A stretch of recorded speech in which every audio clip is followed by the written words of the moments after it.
Assalamualaikum warahmatullahi wabarakatuh. Selamat malam, Om Swastiastu. Namo Buddhaya, salam kebajikan. Mantap. Komplit Sekali. Kita kayak lagi mau debat pilpres. Iya. Salamnya Nomor 1 dan nomor 2. Oke, selamat datang kembali di Bicara Astral. Ya. Kita malam ini masuk episode ke-7 ya Jo, berarti ya Jo. Episode ke-7. Episode ke-7. Benar banget. Kita mau ngapain nih episode 7? Kita sekarang mau cerita yang udah masuk ke email Bicara Astral, cerita orang. Kita bacain cerita yang udah masuk ke email kita ya. Cerita kiriman dari yang dengerin atau yang nonton kita. Iya. Sebelumnya kita ucapin makasih banget nih buat yang udah ngirimin, udah nyempetin waktunya buat nulis cerita dan ngirimin ke email kita. Gokil. Jadi berapa cerita nih yang mau kita bacain? Kayak sebelum-sebelumnya kita bacain 2 cerita ya. Kalau gue lihat-lihat soalnya tadi satu ceritanya tuh panjang banget Pak. Iya, kayak pendahuluan skripsi. Ada satu cerita yang panjang banget dan perlu direvisi sama Bapak dosen ini. Ya Allah. Revisi. Oke. Ya udah, nggak usah lama-lama kali aja ya.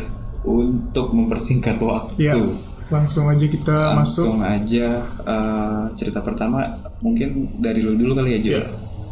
Cerita pertama bakal gue bacain ya. Oke. Ini kiriman email dari seorang pria yang tidak mau disebutkan namanya, Cak. Anonim nih. Anonim. Oke. Mau dia namain siapa nih? Kita sebutin siapa? Kita sebutin. Kita namain siapa nih? Joko. Ya, Joko. Anwar. Joko aja. Oh, Joko aja. Ini kejadiannya sekitar tahun 2005 atau 2006 kalau nggak salah. Waktu gue masih SD. Kebetulan saat itu gue sekeluarga lagi mudik ke kampung halaman gue di Wonosobo. Sebelum ke kampung gue, biasanya gue sekeluarga mampir dulu ke rumah bude gue yang ada di Kabupaten Indramayu. Singkat cerita, setelah sahur dan sholat subuh, bapak gue langsung ngajak untuk jalan-jalan pagi di sekitaran komplek rumah bude gue. Setelah beberapa menit jalan, akhirnya gue sama bapak gue istirahatlah di perempatan. Di situ gue ngerasa biasa aja, karena gue lihat dari kejauhan di dekat lampu jalan ada ibu-ibu pakai gaun ungu lagi berdiri. Tapi lama-kelamaan gue perhatiin ternyata nggak ada kepalanya. Wah, anjing. Kayak pastur. Di situ gue benar-benar setengah penasaran dan setengah takut juga. Karena gue sebelumnya sempat mikir, mata gue salah lihat kayaknya. Sekitar 5 menit gue ngalin pandangan ke tempat lain. Abis itu pandangan gue balik lagi merhatiin ke arah dimana gue lihat sosok tersebut. Ternyata sosok itu masih ada dan jaraknya makin dekat. Di situ kaki gue kaku. Mau lari nggak bisa, mau teriak nggak bisa. Sekujur badan udah gemeteran. Akhirnya mungkin bapak gue sadar anaknya lihat sesuatu yang nggak biasa. Dia negur gue dan langsung ngajak gue pulang. Nah, di sini dia ada penjelasannya nih. Penjelasannya FYI nih. Ya. FYI. Setiap anak laki-laki pertama dalam silsilah keluarga bokap gua biasanya bisa lihat hal yang tak kasat mata. Contoh, kakek gua dulu masih kejawen. Suka lihat hal-hal mistis. Bahkan punya benda-benda mistis dan lain-lain lah. Dia punya anak laki-laki 2 orang. Dan anak laki-laki pertamanya itu bapak si penulis cerita ini. Bapaknya si Joko. Ya, si Joko. Bapak gua sampai sekarang juga masih bisa ngelihat hal-hal yang tak kasat mata. Dan berlanjut ke gua, ke si Joko. Anak laki-laki pertama di keluarga. Makanya gue juga sering lihat hal-hal kayak gitu. Nah, sampai sini dulu cerita dari gue. Masih ada beberapa cerita lain yang mungkin nanti gue ceritain di lain waktu. Terima kasih. Sukses terus. Terima kasih Mas Joko. Mas Joko, terima kasih Mas. Ceritanya yang singkat, padat, dan penuh makna. Iya. Jadi ada satu kejadian lah di saat sebenarnya makhluk astral yang dia jelasin di sini cuma satu ya. Ya, sosok ibu-ibu pakai gaun bergaun ungu tanpa kepala. Yang seremnya tuh nggak ada kepalanya. Itu dia. Kalau lu ngeliat ibu-ibu malam-malam pakai gaun ungu, yang ada di pikiran lu apa? Ini kalau ada kepalanya kita ngomong. Ya, yang ada kepalanya aja pakai gaun ungu. Ini di daerah mana tadi? Ini Indramayu, di rumah budenya sebelum dia ke Wonosobo. Kalau gua ngeliat ibu-ibu pakai gaun ungu malam-malam, berdua nih baru pulang. Waduh, minor banget. Iya.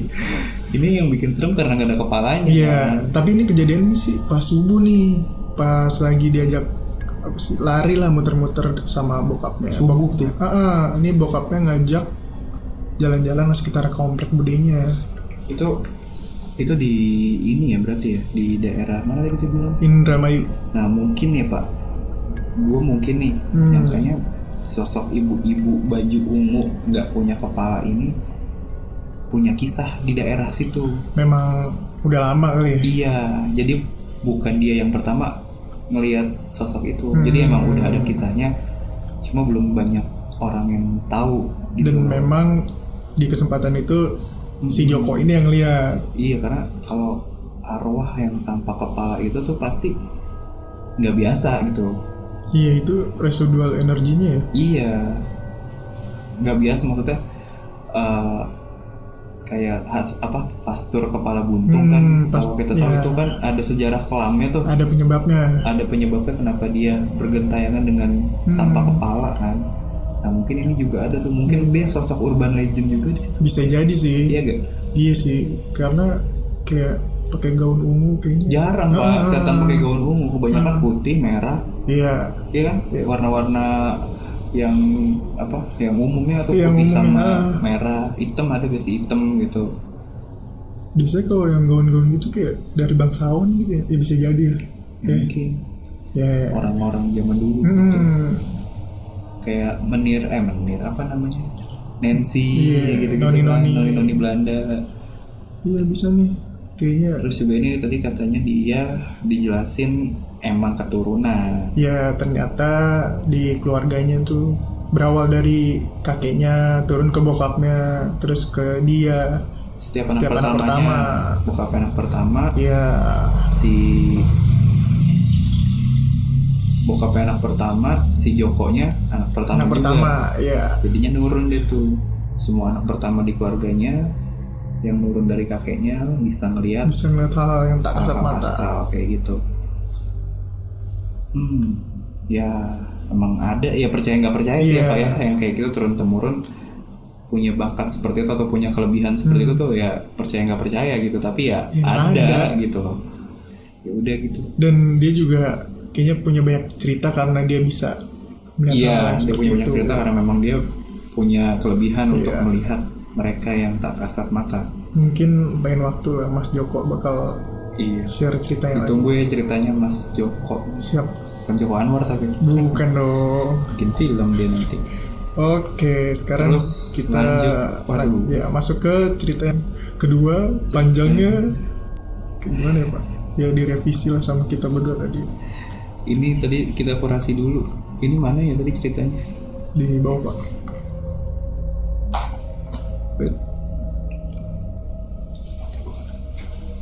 Ya, gimana pembaca? Dulu. Panjang ini Pak. Oh iya. Nggak minum dulu minum? Enggak. Oke. Ini sponsor kemarin mana nih kopinya? Woi. Ayolah sponsor. Ayolah kita terima dengan senang hati. Kerja sama bisnis yang saling menguntungkan satu sama lain. Oke lanjut. Oke. Cerita kedua. Ini dari email juga. Di sini dia nyebutin nama sih kalau di sini. Oh iya, ini dia memperkenalkan diri. Oke. Gue langsung bacain aja ya. Halo, perkenalkan nama gue Nidia. Gue mau cerita sedikit nih tentang pengalaman gue yang berkaitan dengan hal-hal astral. Gue salah satu orang yang percaya bahkan suka dengan hal-hal astral. Nah, Bermula dari gue TK sepertinya. Jadi di rumah gue tuh kan ada kayak rumah bawah tanah gitu. Nah, di bawah itu ada pohon ceri dan dibuatin ayunan. oke. Ya, namanya anak kecil suka main ramai-ramai sama temen kalau sore. Pernah suatu ketika, tiba-tiba gue denger anak kecil lari-larian dan lagi main di ayunan gitu. Ini asli ayunannya gerak. Padahal di situ nggak ada yang lagi mainin. Wah, mulai. Masa iya angin bisa ngegerakin ayunan kayak benar-benar lagi dinaikin gitu? Terus karena gue takut, gue nangis dong. Gue teriak dan langsung bilang ke ibu, "Bu, tadi Iyas dengar suara anak kecil lagi lari-larian gitu. Terus ayunannya gerak sendiri." Ibu gue nyoba nenangin gue tuh. Terus ya udah, habis itu gue biasa lagi. Oke. Terus semakin kesini kok semakin ada-ada aja kejadian yang makin gak masuk di akal. Gue makin jadi penakut setelah gue diliatin sama bentuk hitam gede tinggi di ruang tamu pas gue kebangun tengah malam. Wah, Awalnya gue kira itu motor kan, tapi gak mungkin. Motor kan gak tinggi-tinggi banget. iya. Bayangan motor maksudnya kali. Iya, motor 2 meter, motor Motor 2 meter, motor ininya Zeus ini. Lanjut. Oke lanjut. Tapi ini tuh tinggi banget sampai mau nyentuh atap. Gue langsung tutupan bantal, tapi gue malah jadi makin parno. Terus gue langsung bangunin ibu gue dan gue gak bisa tidur sampai pagi karena gue takut.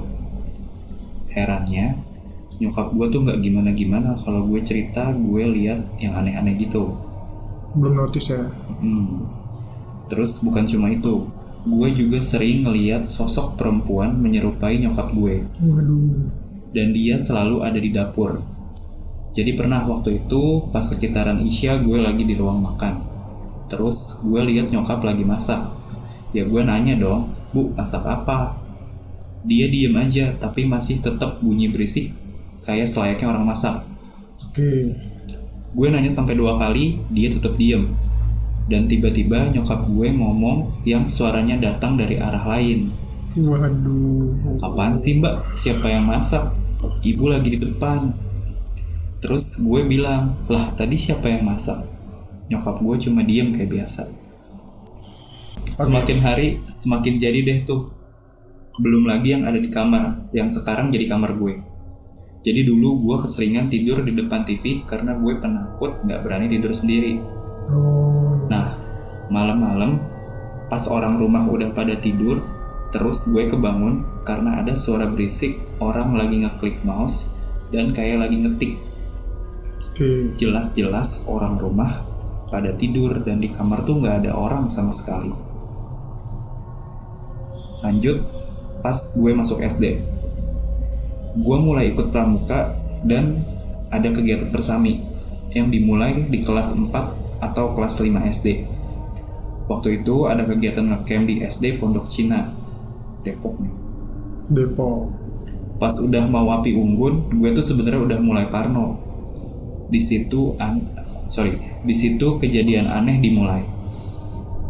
Nah, pas gue lagi nunggu gantian masuk kamar mandi, gue lihat ada cahaya terbang gitu di sela-sela dahan pohon beringin. Terus gue tegesin, gue berhenti dan wujudnya berubah seperti manusia tapi berbentuk monyet. Manusia berbentuk monyet. Bohong. Tom Sancong. Dah, candeng mulu. Oke lanjut setan. Gue merinding ingetnya. Dia ngeliat ke arah gue dan detik itu pula gue ngejerit terus nangis karena saking seremnya. Temen gue kaget dong, terus langsung nenangin gue dan ngebawa gue ke ruangan panitia. Di sana gue masih shock dan gue ditenangin sama kakak pembina gue. Sampai akhirnya gue gak berani untuk tidur di tenda. Pas pagi-pagi gue dibilangin sama guru gue, kalau misalnya kamu ngeliat atau ngerasain hal-hal yang aneh, kamu jangan ikutin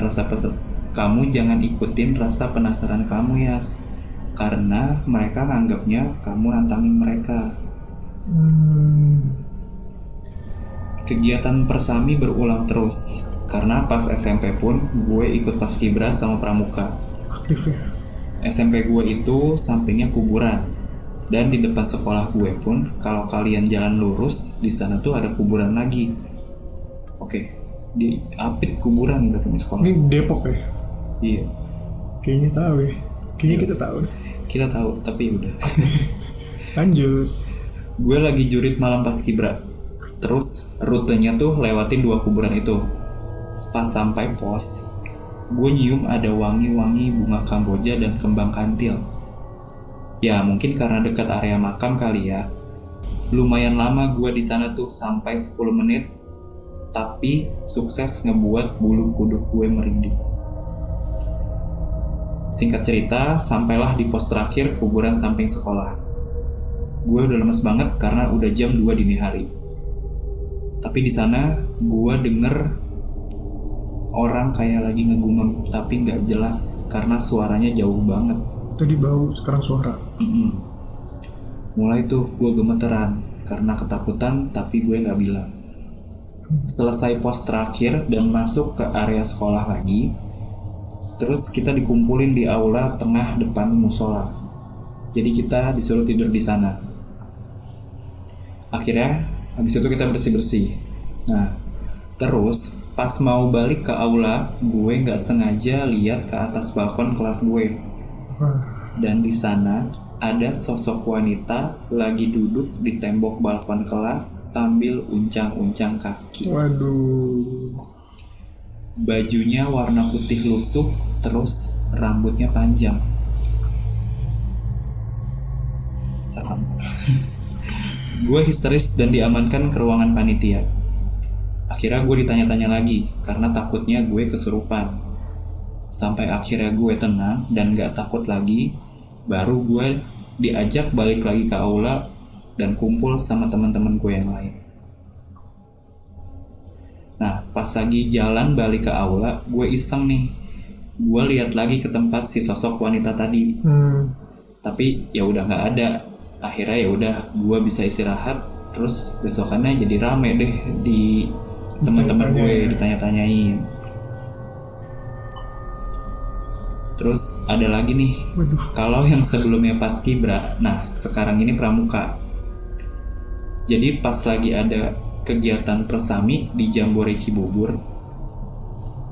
Awal-awal kegiatan berjalan lancar. Dari siang kumpul persekolah, bikin tenda, terus kegiatan ini itu, dan pas malam pun sama, ada api unggun dan jurit malam. Selesai jurit malam, di saat semua orang lagi persiapan mau tidur, abis dari kamar mandi, gua ngeliat pocong lagi di sela-sela pohon. Selalu setelah jurit malam, kegiatan malam loh pokoknya. Mukanya jelek, serem banget. Gue sampai gak bisa nangis lagi karena gue udah terlalu shock, diem dan gak bisa ngomong apa-apa. Gue cuma pengen minta balik saat itu juga. Gue sesak nafas sampai dikasih oksigen.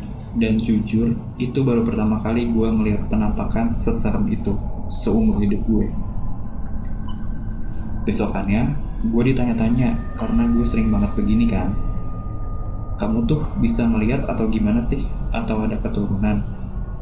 Ya pada saat itu gue gak tahu lah dan gak mau tahu juga kenapa gue selalu ketemu dengan hal-hal mistis. Sampailah pada suatu kejadian yang gak pernah gue lupain. Jadi bokap tuh mulai sakit-sakitan. dari pas gue SMP dia emang ada keturunan hipertensi. Medisnya ya. Dia suka ngeluh, suka sakit kepala yang katanya sakit banget. Asli katanya kayak ditusuk banyak jarum di kepalanya. Kalau dia lagi ngerasa kesakitan gitu, gue sampai nggak tega ngeliatnya. Dia bolak-balik ke rumah sakit, obat juga udah gonta-ganti, dari medis sampai yang herbal, terus scan kepala, banyak dah pokoknya.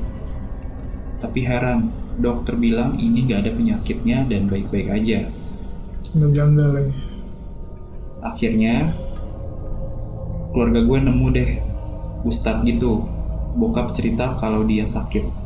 Nah, kebetulan ustadznya itu bisa. Mulai deh tuh dari situ diadain kayak pengajian setiap malam Jumat gitu dan manggil beberapa orang ke rumah. Terus gurunya ustadz kenalan bokap gue pun juga ikutan dipanggil. Jadi waktu itu mulai dibaca-bacain, pokoknya nyokap bilang bokap lagi disembuhin karena ada orang yang ngisengin bokap gue. Gitulah intinya. Oh ini nyokapnya bilang ke si Iyasnya ini ya, mbaknya. Ya. Oke. Pas lagi di ngajiin, dia ngerasain beda banget. Entah badannya panas lah, inilah, itulah. Efeknya ya. Gue gak berani lihat sih karena gue takut. Setelah itu akhirnya kebukalah semua. Bokap gue sakit karena memang ada yang ngirim. Dan itu dari rekan kerja bokap gue.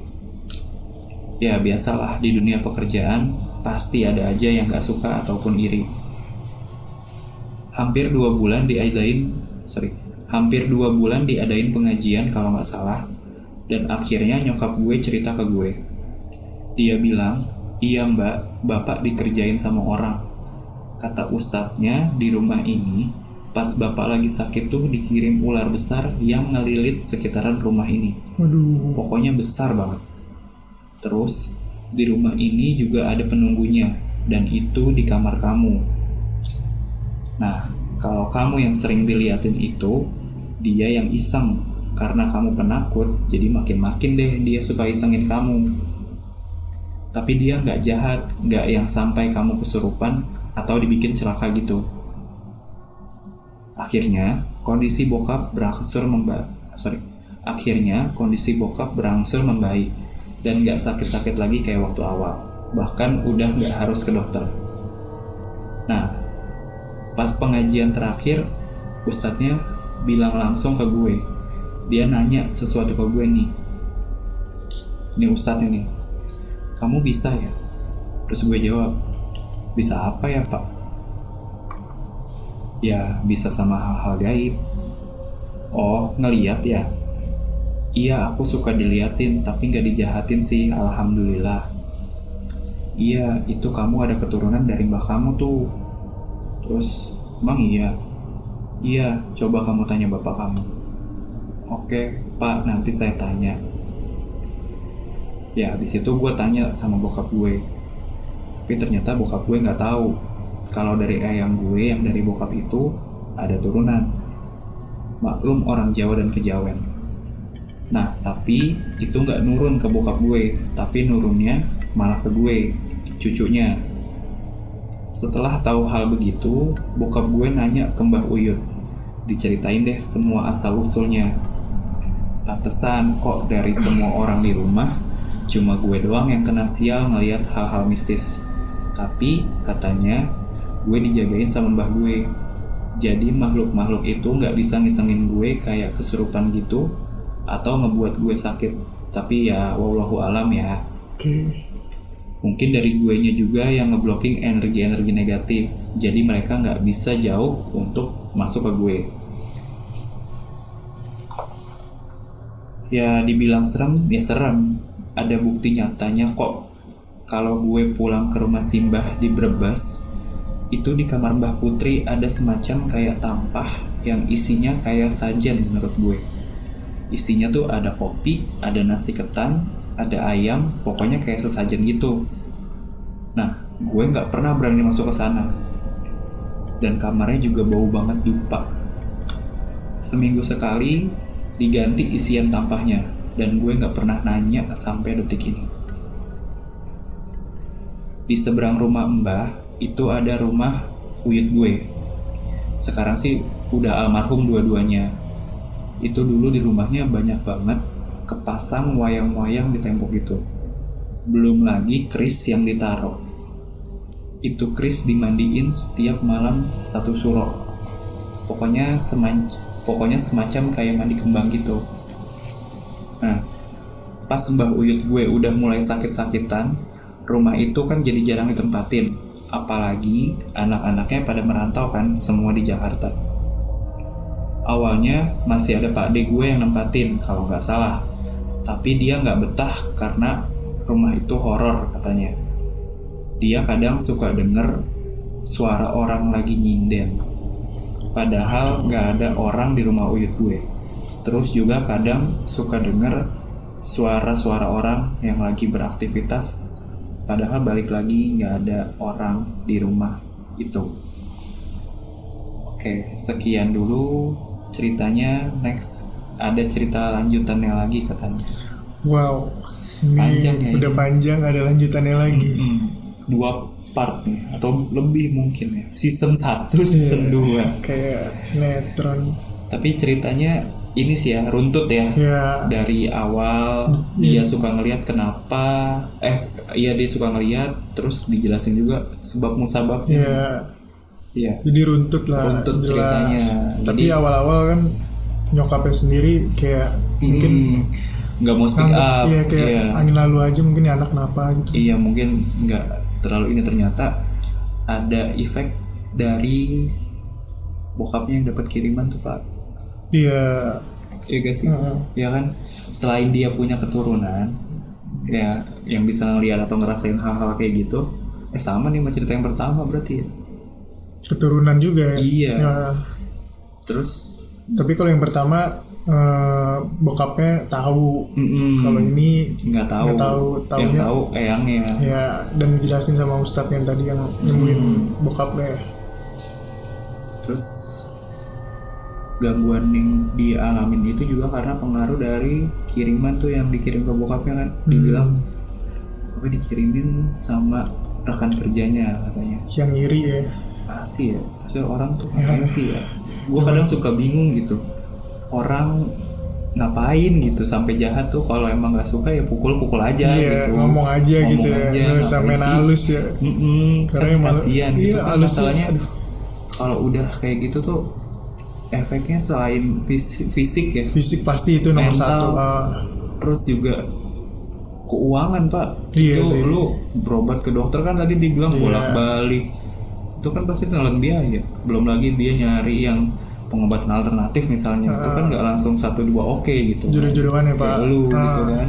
Kayak jodoh-jodohan juga. Iya, maksudnya ya kalau nggak suka ya ngomong aja Iya gitu. sih. Ya tapi di zaman sekarang Ngapain juga sih? Ya gue juga bingung tuh kadang tetep sama orang-orang aja kayak ya gitu. ada yang kayak gitu. Jangan di depan manis, di belakang nyantai. Waduh. Santai. Terus tusuk, Iya. dipasang foto, Aduh. dibakar terus lupa. Aduh. Waduh, gila. Jangan nggak boleh. Ya udah. Terus apa lagi tuh Pak? Udah ya. Jadi ya emang. Ini ada part 2-nya nanti. Ya. Oh, ada Ya, part 2-nya. Di part 2-nya kita lanjutin. Makanya di sini di ujungnya sekeluarga udah notice dia. Udah notice kalau dia punya kelebihan kelebihan. dan akhirnya sadar gangguannya itu pengaruh karena kiriman juga. Itu ya banyak pelajaran sih yang bisa diambil nih dari cerita-cerita kayak gini nih. Ya jangan sampai gimana ya, bukan gitu. Pelajarannya tuh sebaik-baiknya kita gitu. Orang tuh kadang nanggepinnya beda Pak. Iya. Mau sebaik apapun orang Ada juga, aja yang nggak suka gitu. Ada aja. Yang Celahnya pasti tubir ada gitu, aja. yang Iya. tubir yang ngenyek gitu tuh. Ada aja tuh pasti. Ya gitu lah pokoknya ya, orang namanya orang kan, hati orang kita nggak ada yang Nggak tahu ya. tahu. Kita ngerasa baik-baik aja tapi dia tidak Iya, atau nanggepinnya. mungkin kita nggak sengaja nyakitin Iya, hati orang, kita bisa nganggapnya jadi. bercanda, tapi orang sakit hati kan nggak Iya, tahu nggak kan. tahu. Tuh, ya udahlah, pokoknya gitu.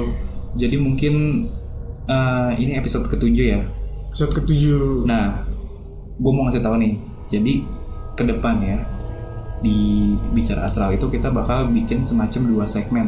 Ya, bener banget. Jadi segmen yang pertama itu kita ngebacain cerita-cerita kiriman yang masuk ke email kayak sekarang. Dan segmen yang kedua itu kita bakalan bahas hal-hal yang tematik. Nah, yang cerita di hari untuk waktunya sendiri, Nah. untuk yang kita bacain cerita nih mungkin di malam Jumat kali ya. Ya, malam Jumat. Kayaknya lebih cocok Ya. tuh, ambience-nya lebih dapet kan. Bener banget. Nah, buat bahas hal-hal yang tematik atau hal-hal yang kita cari dari beberapa referensi gitu ya. Ya. Itu di hari Minggu malamnya. Minggu malam. Oke, itu tadi untuk jadwal update kita dan segmen konten kita ya. Iya, karena emang udah mulai rutin lah. Biar rapi Seminggu aja 2 kali, gitu. ya. Ya guys sih. Terus ya udah seperti biasa, buat yang mau kirim ceritanya bisa ke email bicara.astral@gmail.com Ya. atau DM ke Instagram Bicara Astral. Terus kalau mau males nulis, mau ngirim VN juga boleh. Boleh banget. Ya, kadang ada yang males nulis. Kita gitu ngetik kan. nggak apa-apa. Kita jasa ngetik. Joki skripsi dulu. Waduh. Ya udah, paling gitu ya Jo ya untuk episode 7 kali ini. Ini Pak di Ada Spotify dan Twitter. Oh iya, buat yang mau dengerin bisa di Spotify. Ya, audio Nah, aja. audio, kalau yang lebih senang denger audionya, Ya, ya monggo ke Spotify. Kalau yang senang ada wujudnya, ya di YouTube. itu. Ya sekarang itu. Jangan lupa apa Pak? Kalau Jangan di YouTube, lupa untuk di subscribe. nggak apa-apa kan ya kita minta Nggak kayak apa-apa. YouTuber Kan kita papan udah atas. YouTuber. Padahal kita masih papan triplek. Iya, papan Surfing. nggak dapat lagi. Udahlah. Kurang. Ya, pokoknya kalau yang di YouTube jangan lupa di subscribe, di Like. like, dan di komen. Jika Share. emang ada request kan bisa tuh di kolom komen. Ya nggak sih. Biar kita ada interaksi ya. Ya, Tuh, terus di share juga Share. ke grup RT, grup Karang kantor, Taruna. iya, Karang Taruna, Karang Bolong. iya, Ya, aduh. pokoknya di share lah kalau memang konten ini menarik gitu Ya, ya. menarik dan berguna. Biar kita bisa tetap semangat buat terus berkreasi. Iya. Gitu. Ya udah. Kita sudahi episode 7 aja ya. Yap. Kita cukupkan sampai di sini. Sampai ketemu di episode selanjutnya. Gue Aska undur diri. Gua Reza pamit. Assalamualaikum Warahmatullahi wabarakatuh.